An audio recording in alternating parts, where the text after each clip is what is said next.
नाथषष्ठी निमित्त नागतळा ते पैठण पायी दिंडीचे सुरडी गावातून प्रस्थान। श्री एकनाथ षष्ठी हा दिवस महाराष्ट्रात आणि महाराष्ट्राबाहेर श्री एकनाथ महाराज जलसमाधी दिन म्हणून साजरा करण्यात येतो। विशेषतः पैठणमध्ये 6 ते 7 लाख भाविक या सोहळ्यास उपस्थित असतात। पैठण येथील नाथषष्ठीची वारी वारकरी संप्रदायातील दुसऱ्या क्रमांकाची मोठी वारी असून पंढरपूरच्या आषाढी वारीनंतर या वारीस मोठ्या प्रमाणावर वारकरी समाज एकत्रित येतो। विविध ठिकाणाहून आलेल्या दिंड्या भानुदास एकनाथचा गजरामुळे संपूर्ण परिसर न्हाऊन निघतो। याच अनुषंगाने गेल्या 24 वर्षापासून गणेशगड येथील काशीनाथ महाराज हे नागनाथ देवस्थान नागतळा ते श्री क्षेत्र पैठण अशा पायी दिंडी सोहळ्याचे आयोजन दरवर्षी करत असतात।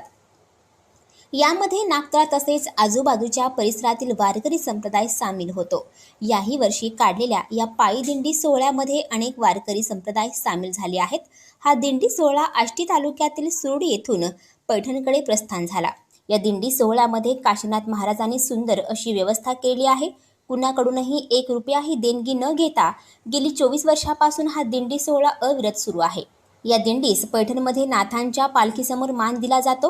दिंडीच्या प्रस्थान प्रसंगी सुरडी गावातून दिंडी प्रदक्षिणा केली गेली। हातात भव्य पताका घेऊन अनेक वारकरी एकनाथचा गजर करत होते। त्यानंतर पैठणकडे या दिंडीचे प्रस्थान झाले।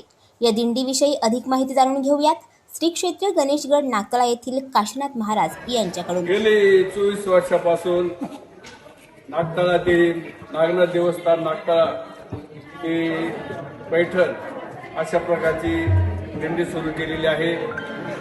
या दिंडीमध्ये भरपूर अशा प्रकारे भाविकांची उपस्थिती असते आणि या दिंडीचं वेगळेपण असं आहे, या दिंडीमध्ये पंढरपूरला आपली जाणारी दिंडी असेल किंवा पैठणला जाणारी दिंडी असेल, दोन्ही ठिकाणी दिंडी जाते आपली नागनाथ देवस्थान नागतळा किंवा गणेशगड या ठिकाणाहून।